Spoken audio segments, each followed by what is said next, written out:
Before you go out and get your turkey this weekend, there are a few things you can do to keep your taxes down, but you don't have much time left before it's all over. Good morning. Welcome to Protect Your Assets. I'm David Hollander, your host. So great to be with you this morning.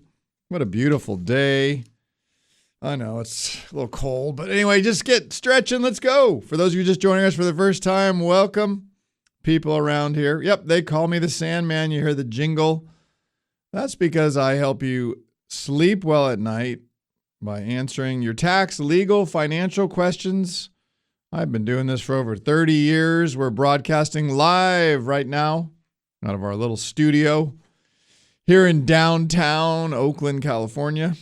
If you have a question, maybe you want to know how you can save more in taxes next year. After all, those bills just keep going up, don't they? You can always email me anytime.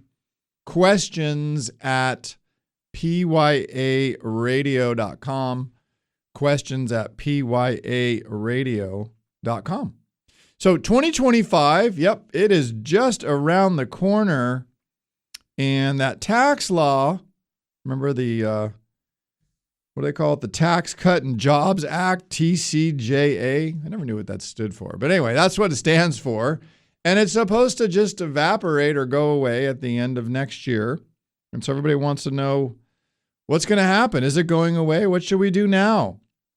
Well, let's think about it a little different. What if it doesn't? That just means there's more opportunities for longer for you to do some smart things with your money right now, while the markets have done pretty well this year. So my point this morning is don't wait until December 31st, because by then it is just too late. It's over. You can't do anything. It's gone. So this morning we're going to talk about what are the year-end smart money moves you can get in front of right now before it's too late. Because let's face it, you're going to need some people to help you get this done. Even though, and I just experienced it right before I just got on the air here. What was something I'm going to talk about right now? I went in to try and do it myself, and it took like 30 minutes just to find out, nope, you can't. You got to figure out another way. So it's going to take me a couple hours just to get this done. I mean, this is the kind of stuff I do to help you, so then you don't have to do what I just did. Does that make sense? I know, I feel real smart. Anyway, yeah. So this new Congress, this is a big deal. Now that we have a completely controlled government run by Republicans, everyone wants to know what's going to happen to specifically the TCJA. Because there's a couple things that were talked about on the campaign trails of many of the new folks in town. And one of them is the SALT. I love that. I never knew what SALT deduction. We all hear about SALT, particularly when you pay your taxes, but what's this SALT deduction cap? Well, I'm going to make it easy for you, because what it stands for is state and local taxes, right? So when I go to the grocery store and I pay these taxes and I go to that, I found a really good brisket sandwich, by the way. It's the best. I'm telling you right now, if you like brisket sandwiches, you got to go downtown Oakland on Friday. I can't remember what the guy's truck's name. It's a black truck, but it's super good sandwich. Like amazing. I'm telling you. The taxes, right? There's the city taxes these poor guys in these trucks are paying. Just to roll up in their truck, they're paying all these fees just to be there. What's all this? State and local taxes. SALT. That's what it is. Put salt in the wound, make it worse. Anyway, part of that, the $10,000 deduction, right? If you own real estate and you take that deduction on your mortgage and it's more than $10,000, isn't it? Because you just bought that house and now it's, $18,000 a year in tax, just throwing out the window. Well, that's what that is. You can't deduct all that. It's capped at $10,000. Well, according to what I'm reading right now, there's a high likelihood that that's going to be reduced or eliminated, meaning it's going to get better for those of you paying that kind of money in taxes on your state and local taxes. Woohoo! Not so sure about California, though, but we'll just say, hey, that's coming. What else is coming? Well, the individual tax brackets that right now have been beneficial to those who are earning over $250,000 looks like it's probably going to stay. Let me give you an example. So if you're married filing jointly, you're known as an MFJ. Yep, write that down. You're an MFJ. MFJs can make up to $383,900 and stay in the 24% federal bracket. So if the old law came back, which right now, okay, nothing's happened yet, I'm just reading what the tea leaves are saying. At the moment, if you make, say, $250,000 or above, you're still in the 24% bracket. The law was supposed to go back to what it used to be, where if you made over $250,000, then you move into a much higher bracket. You're no longer at 24, you go to 33 federal. So that's another 9% in taxes. So if you can manufacture, we're going to talk about that this morning. If you're, say, $250,000 and you want to manufacture up to $383,000 to do like a Roth conversion, maybe, that might be a really good idea. Those are the kind of things we're going to talk about. And still, the highest tax bracket under this current law is 37%. So for all of you out there making over $731,200 a year, AGI, then your tax is 37% federal. Boom, that's the cap. It's going to go to 39% under the old law, and that's going to phase in at over $400,000. So there's a lot of differences between these laws and who gets taxed and how much they pay and what goes on. And the deductions, standard deductions, right? Those are going to most likely stay. So there's a lot of things that may be beneficial to you. And all it really means is the things I'm going to talk about this morning, you can just do more of that for longer. But another really good question is, well, what's going to happen to the stock market? Because it's been doing so well for the last couple of years. Is that going to continue? Let's look at that for a moment, shall we? Let's get started on that. The market this past week took a breather as the focus shifted back to inflation and the Fed from the elections the previous week. The Dow was off 1.2%. S&P down 2.1% this week. NASDAQ down 3.1%, and the MSCI International Index off 2.2%. So equities across the board this week, at least on these broader indexes, were down. Now, what happened to yields? Well, that's what I just said. Yields were up.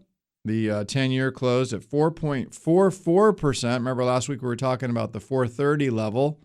So we went up above that to 444. Again, more fears about tariffs and inflation and all that jazz, we'll talk about that.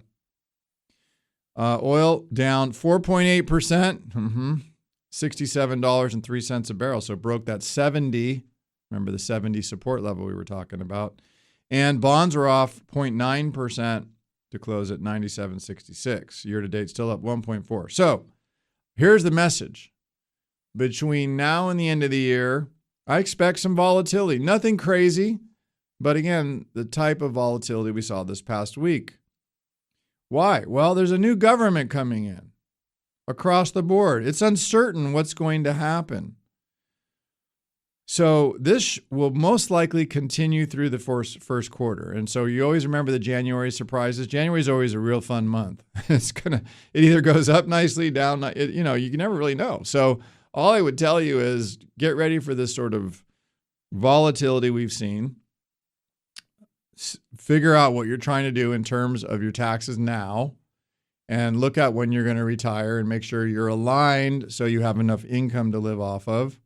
If anything were to happen next year that didn't really go your way. Now, the question I got this week a lot was about tariffs. And I want to remind you about tariffs.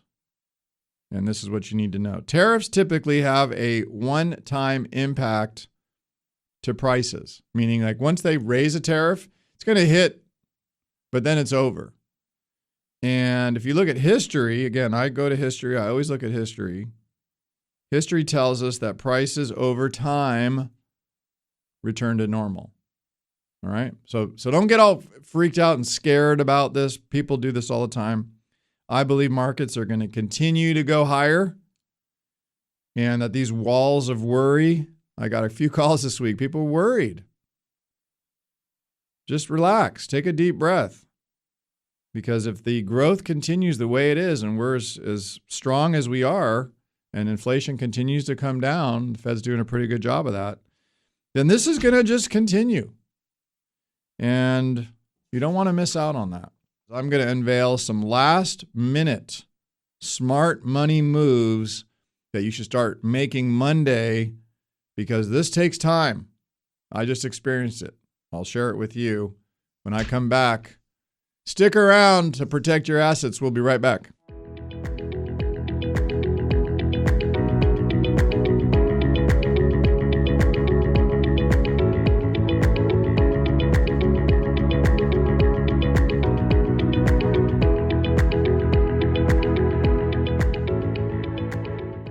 Welcome back. I am David Hollander. People call me the Sandman. And that's because I help you protect what you work so hard for. For those of you just joining us right now, well, there's been a lot of changes. This past week, we found out that the government, federal government that is, essentially is going to be controlled by the Republicans.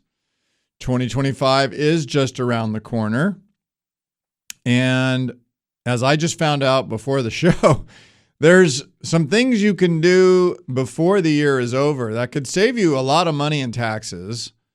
But unfortunately, it's going to take some time to get it done. And thank goodness some of these companies are working on Saturdays so you can make some phone calls and get some things done. But don't wait. Don't wait this year until the last second, because as you know, everything takes so long now. And we were on a call yesterday with one of our clients whose CPA had recommended he do some things to save a bundle in taxes. And I told him straight out, look, we can't get that done this year. It's too much. Like I was telling you about this a month ago. And I know you want to do this now, but we just can't. So we're going to do this other thing that'll still work real well, but you know, in January, we'll start rolling out the other plan, which could save a bunch of money on taxes. But you know what? It's just, you only have so many hours in a day. So be realistic. Don't be hard on your people. You know, maybe you need to take some responsibility and deal with some of this yourself. And just realize everything does take a lot longer now, and be patient, right? Be patient. So, what are some smart money tax moves that you can make right now before it's too late? Now, you may want to start writing these down. And if I were you, here's what I would recommend. Grab one of them. Just focus on one and try and get that done here in the next 6 weeks, right? Preferably the next 4 weeks. Because, you know, once the holidays get started, it gets really difficult to do anything. So I would just say, get on this. So what are some great things that we're doing right now with the markets? Again, remember, I was reading this at the beginning. If you missed my market segment, go listen to the market segment on the Protect Your Assets podcast. And if you like that, please share that with your friends. I was talking about the market and where it is year to date. Even though we had a little difficult week, it wasn't as great as last week. I know some things were off 1% to 3%. It's okay. We're still up on the S&P 500, up over 23% year to date, and the NASDAQ's up 24% year to date. So still some strong gains in your portfolio. So what should you do with that? Well, you can do some things right now. So one of the things I recommend you do, which is what we were doing yesterday, is you reach out to your CPA, your tax preparer, and you have them do an estimator of what your taxes will look like next year based on everything that's happened so far this year. What do I mean? Well, on your account, for instance, how many dividends have been paid out on those investments that have just been reinvesting? You're not even aware of it, but it's there. Well, guess what? We can go look at your account in 2 seconds. We can tell you the answer to that question. What's another question you should ask? How much in short-term capital gains have I made this year? Because remember, short-term capital gains are taxed as ordinary income. And if you're making $200,000 a year and you made $30,000 in short-term gain, well, now you're sitting at $230,000 of income, which will be taxed at 24% federal plus 9 to 10.5% state, depending on where you sit. And then add your Medicare tax on all that other capital gain stuff. So, you could be paying some big taxes, and you may not even realize it yet. So what else could you do? These are the things I'd recommend you do. Again, pay your 2025 bills now. What does that mean? Well, let's say you're going to itemize. Now is a good time to prepay your deductible expenses. Like what, you say? Well, your mortgage payment, your state, your property taxes. I talked about the SALT before the break. State and local taxes. Remember the 10,000 cap? That most likely will change next year, but it's not going to happen this year. That's my opinion. These are all my opinions, by the way. I don't think it's going to change this year, which means that you're capped at that. But you can do something about it. Your medical bills. You have any big surgeries coming up? Well, prepay them. Tuitions. If you have a college student, under the American Opportunity Tax Credit, you get up to $2,500. $2,500 as a credit. What else? 401k. This is an easy one. This is probably, you can do this Monday. This won't take very long. You call your benefits coordinator. If you're under 50, $23,000. Put it away. If you're 50 or older, $30,000. Okay, 23 if you're under, 30 if you're over 50. Boom. Now, next year, it gets complicated. So I'm going to tell you right now, write this down and get ready because there's a present. There's a real big present coming. I don't know why they picked this. For those of you between 60 and 63, I had a buddy who just turned 60, and the first thing he asked me before he turned 60, texted me on the weekend, he said, "Hey, buddy, what's this $34,750 and 25 for people turning 60?" I said, "Whoa, okay." So here's the rules next year on 401ks. This is for 25, by the way. So just write it down and you can do it in January. If you're under 50, it's going to $23,500. You get another $500. But get this, if your employer gets into it with you, you can put away $70,000 between your contribution and your employer's contribution. There's such a thing. 70 grand. If you're the ages of 50 to 59 or 64 or older, this is why this is weird. Write this down. 50 to 59, if that's you, write it down. Or if you're 64 or older, write that down. Why? Because you get another $7,500. So your max is $31,000, but you're 71 years old. You're still working, contributing to your 401k. Can you do that? This was a question I got literally this week because they thought they were 71 now and they had to take their RMD. And I said, no, you don't. And yes, you can contribute. And yeah, you should do it now because you get to deduct that, meaning you won't pay taxes on it this year. And that's what you do. Well, here's the magic number, right? This is amazing. 60 to 63. I don't know how they figured this out. I really don't. So if anyone out there knows, call me. 60 to 63, get this, you can contribute $34,750. Yeah, $34,750. Why do you get to put away $3,750 more than I do? I don't know. Why is it special for just that age? Now, this is the one I just found out before today's show. I was preparing for the show, and I love these. These are one of my favorite things to do. It's called an HSA. These are high deductible insurance health plans, also known as HSA. You probably don't even know you have this. So again, Monday, if you haven't done this year, I want you to call your benefits coordinator and make this a priority. This is probably one of the best things you can do for yourself. Why? Well, for 2024, individuals can put away $4,150 again off the gross of your income. So now you don't pay taxes on it. Think about that. No taxes on that. You put it away and you can invest it. And it can grow for the next 20 years. Yeah. Tax-free. All comes out tax-free. This is one of the best things ever, but people don't do this. If you're over 55, they let you put another $1,000 away. So if you're a married family, you can do $8,300 plus $1,000, $9,300. That starts to add up over 10 years, especially if you put it in the market and it starts to grow, compounding tax-free. So here's what I found out. I have one of these. I've been doing this a super long time. I talk about this all the time because I love this. And mine's grown to a nice size, and I'm going to use it for my health care when I'm older and I need it. It's my long-term care plan in addition to the other plan I have, but this is just what I'm going to do. So here's what I found out. The bank that I was with, I can't announce who it was and what was going on, but let's just call it the bank that does HSAs. How's that?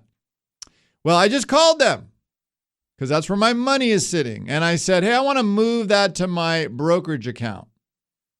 And I happened to clear through Fidelity and Schwab. Those are the two people we work with. And they said, well, we don't do that anymore. What? Yeah, no, we can't move your money to that brokerage account anymore. You need to open a brokerage account with our brokerage. Well, I don't want to do that. Well, guess what? Now I'm going to have to spend some time figuring out who I can move my HSA bank money to, and then da-da-da-da. If you're working right now, it's already been figured out for you, so you don't have to do all this stuff that I have to do. All you do is Monday, call your benefits coordinator, find out if you have an HSA. I gave you the numbers. I'll give them to you again. If you're single, $4,150. If you're over 55, you throw another $1,000 on top of that. That means $5,150. And if you're a married family, $8,300. Add $1,000 if you're over 55. You tell your benefits coordinator, please move that amount of money to my HSA. Once it gets there, then you set up what's called a brokerage link, which again, they'll be able to tell you who that is and where it is and all that stuff. It takes you literally 15 minutes. And then later in the future, that's when you take it out and start paying for your bills. And guess what? It all is tax-free. All of it. It's incredible.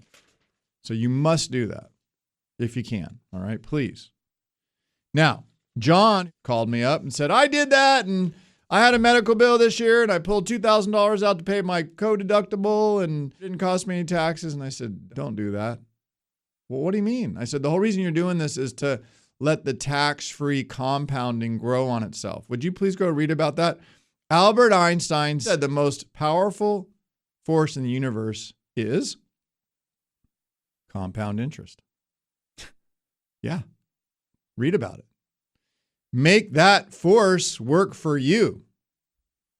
Because when you see the effect of that over time, it's powerful. So you do that. All right, we talked about that. Why are you going to wait another week? It's November 16th right now. You can get some help right now by getting my end-of-year tax guide on all these things I'm talking about. But remember, once December 31st comes around, it could be too late. So we help you do the heavy lifting. Let's call this number, 866-PROTECT. 866 776-8328. Easy to remember, 866-PROTECT. Talk to Dylan. 866-PROTECT. Talk to Dylan and get our tax guide. Now, coming up next on Protect Your Assets, it's time for our popular They Say segment. You're going to love this one. They say you're going to pay taxes on that capital gain on that stock you made all that money on this year. NVIDIA, maybe? Is that true all the time? You're going to love this one. It's surprising. Stick around. We'll be right back.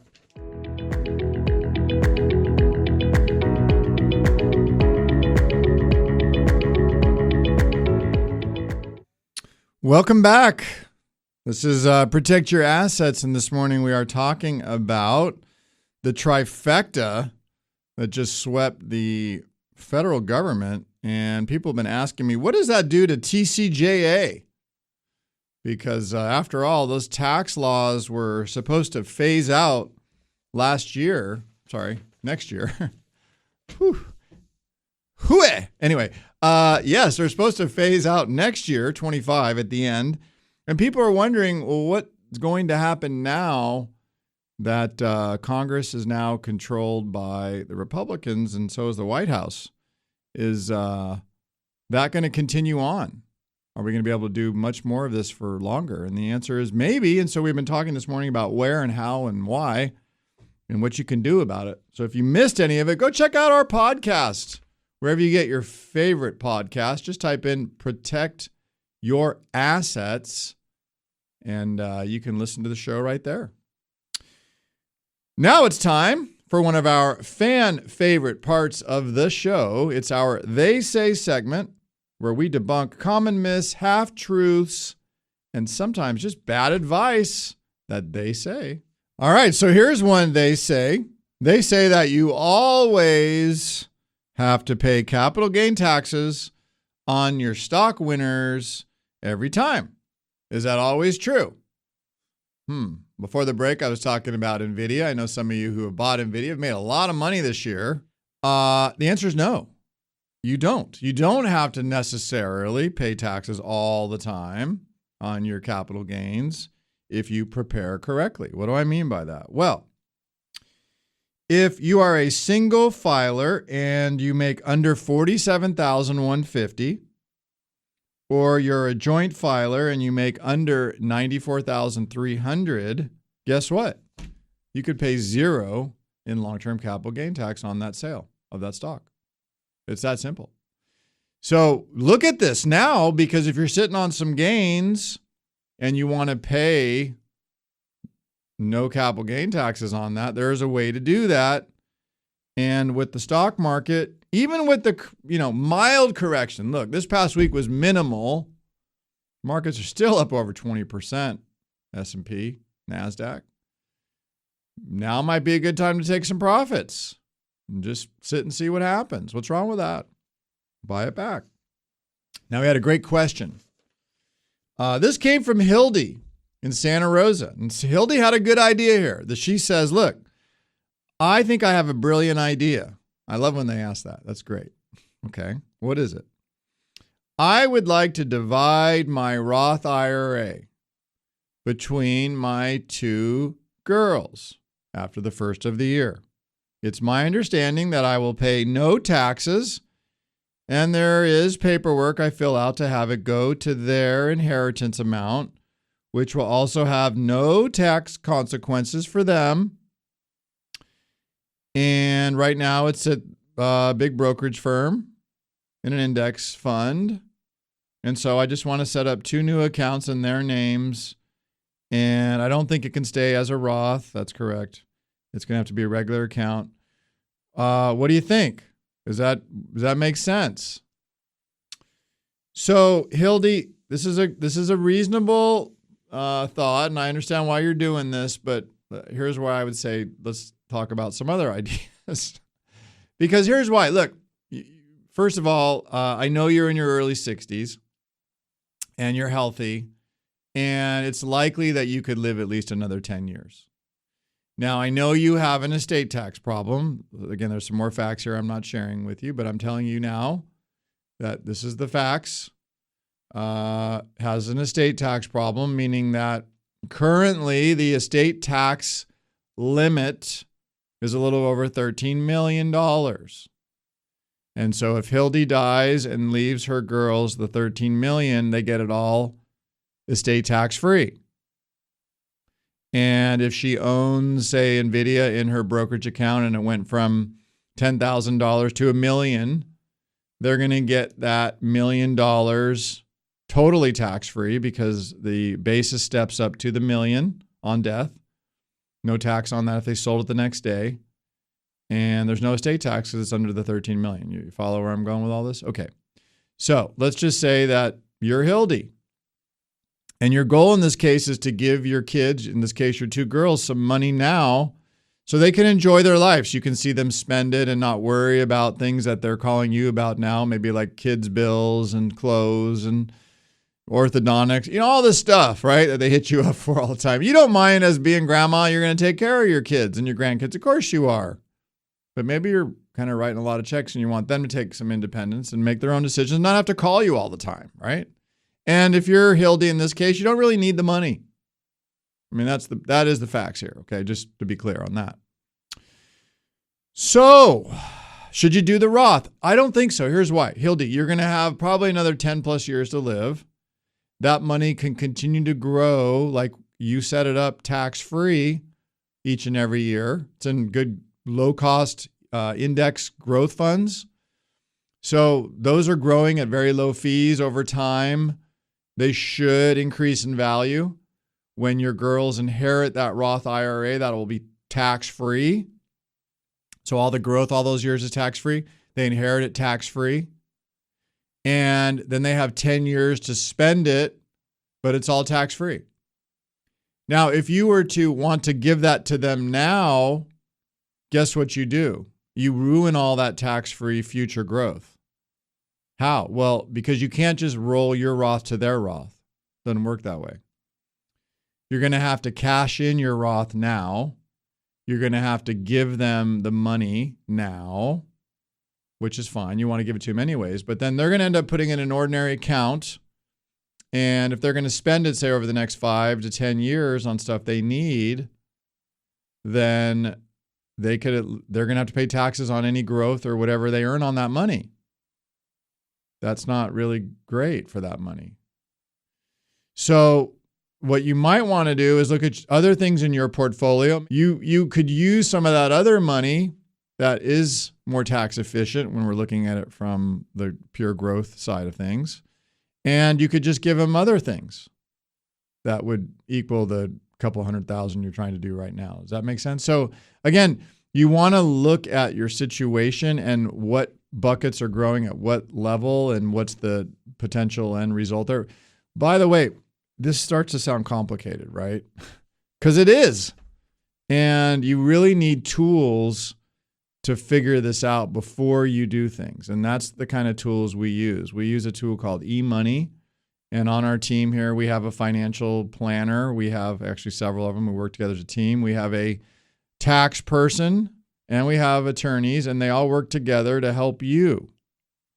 So when you make a decision like this, you have multiple minds at the same time giving you an answer and optimizing your strategy on our tools to see what makes sense. Does that make sense?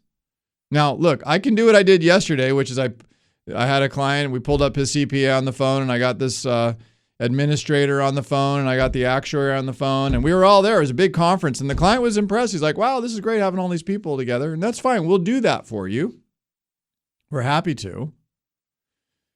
But we have them all in-house here too. So you can just show up and we can get it all done. 866-PROTECT. You want to find out what you can do? You want to do some of this now? You want to pay less taxes? Find out what you don't know, what you're not getting. Because is your person calling you? 866-PROTECT. There's a lot. There's time. Not a lot. There's some time and we can do some things still. 866-PROTECT. Now it's time for a quick break. When I come back, find out how you can avoid having to claim your RMD on your tax return. It's coming up next. Stick around.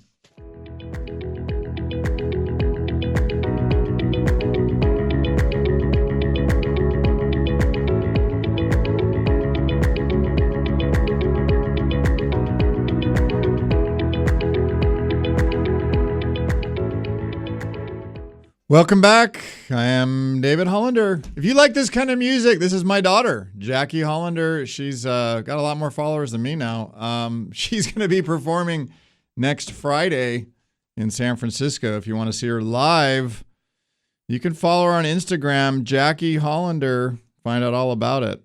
We help you explore the most important questions that are on your mind. Like this week, I got the question several times. Now that there is a trifecta in the government, what's going to happen to the TCJA when it comes to our taxes next year? Great question. So if you're 73 or over, you probably know that you have to take your RMD. Now, as far as I'm concerned, that's not going to change next year or the year after that. It's 73. And so when you take money out of your IRA, it is a taxable event. That withdrawal adds to your income. and it inflates your adjusted gross income.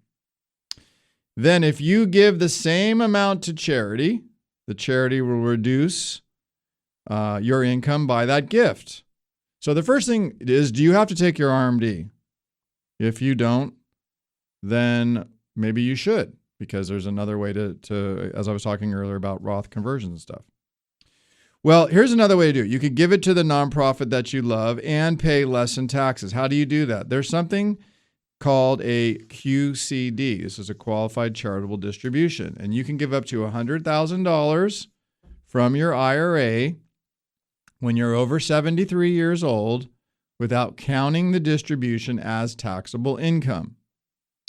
The QCD is not taxable income, so it has no effect on your adjusted gross income. And why that's important is because itemized deduction phase-outs, Roth contribution eligibility, there's something also called net investment income. We call that NIT. There's Medicare premium costs or taxes, and also Social Security taxes are all based on your adjusted gross income. So if you have to do an RMD and you end up doing a QCD, you could actually not pay more in those kind of taxes by taking advantage of this. So to fully count as a QCD, there are three things you must do. First, the QCD must come from a traditional IRA.